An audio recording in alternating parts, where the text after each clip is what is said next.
கனத்துக்குரிய தேவ பிள்ளைகள் யாவருக்கும் அன்பின் ஆண்டவர் இயேசு கிறிஸ்துவின் நாமத்தினாலே நல்வாழ்த்துக்கள். இந்த நாளிலே தினம் ஒரு தூர்ந்தும் வழியாக நெகேமியா 9வது அதிகாரம் 19வது வசனம், நீர் உம்முடைய மிகுந்த மன உருக்கத்தின்படியே அவர்களை வனாந்தரத்திலே கைவிடவில்லை. அவர்களை வழிநடத்த பகலிலே மேகஸ்தம்பமும் அவர்களுக்கு வெளிச்சத்தையும் அவர்கள் நடக்க வேண்டிய வழியையும் காட்ட இரவிலே அக்கினி ஸ்தம்பமும் அவர்களை விட்டு விலகவில்லை என்று ஆண்டவருடைய வார்த்தை சொல்கிறது. அன்பானவர்களே, எகிப்திலே அடிமைகளாக இருந்ததான மக்களை விடுதலையாக்கி ஆண்டவர் மோசேயின் மூலமாக மக்களை வழிநடத்தி வருகிறார். அவர்கள் வழிநடுக நீண்ட தூரமான ஒரு பிரயாணமாக இருக்கிறபடினால் வழிநடுக அவர்கள் சோர்ந்து போகக்கூடாது என்பதற்காக இயற்கை சூழ்நிலைகளை அருமையான பிள்ளைகளுக்கு சாதகமாகவே ஆண்டவர் மாற்றி அமைக்கிறார். அவருடைய பிரயாணம் வெகு ஆசீர்வாதமாக மகிழ்ச்சியாகவே முடிந்தது. அன்பானவர்களே, ஏன் இந்த நாளிலே இந்த காரியம் நமக்கு ஆண்டவர் நினைப்பூட்டுறாருன்னா, இவர்கள் எல்லாருமே ஆண்டவரால் அழைக்கப்பட்டவர்கள். ஆம், அவர்களுடைய கஷ்டம் நஷ்ட வேதனைகளில் ஆண்டவரே என்று அழைத்தார்கள். அவர்களுடைய ஜெபத்தை ஆண்டவர் கேட்டார். ஏற்ற வேளையில் இரட்சகனாக மோசேயை தேவன் அனுப்பி அந்த அடிமைத்தனத்திலிருந்து விடுதலையாக்கி பாலும் தேனும் ஓடுகிறதான நல்லதொரு இடத்திற்கு, நாட்டிற்கு ஆண்டவர் அவர்களை அழைத்து வந்தார்.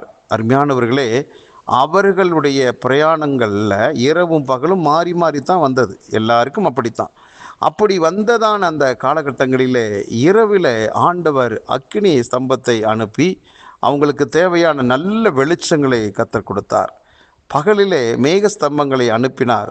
வெயிலுடைய தாக்கம் ஜனங்களுக்கு அதிகமாக இருக்கக்கூடாது என்பதற்காக. ஆகவே இரவாக இருந்தாலும் பகலாக இருந்தாலும் தேவன் எந்த விதமான பாதிப்பும் அந்த மக்களுக்கு வரக்கூடாது என்று சொல்லி இரவும் பகலும் ஆண்டவர் அவர்களை பாதுகாத்து பராமரித்து தேவைகளை சந்தித்து எந்த இடத்துக்கு கொண்டு போகணுமோ அந்த இடத்துக்கு கொண்டு போய் சேர்த்தார். இன்றைக்கும் இதை கேட்டுக்கொண்டிருக்கிற அன்பு தேவ ஜனமே, உங்களையும் தேவன் தம்முடைய பிள்ளையாக அழைத்திருக்கிறார்.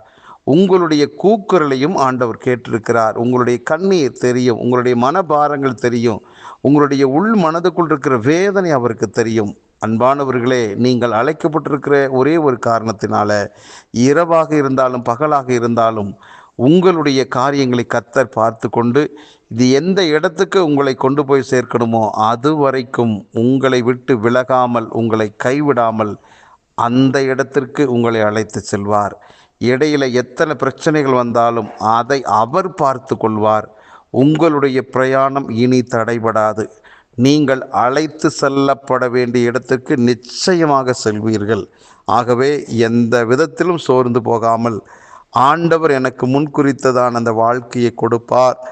எனக்கு இந்த பூமியிலே என்னென்ன விதமான நன்மைகள் உண்டோ அத்தனை நன்மைகளையும் ஆண்டு அனுபவிக்க ஆண்டவர் எனக்கு உதவியாக இருப்பார் என்று சொல்லி அவர் மேல் விசுவாசத்தை வைத்து தொடர்ந்து முன்னோக்கி போங்கள்.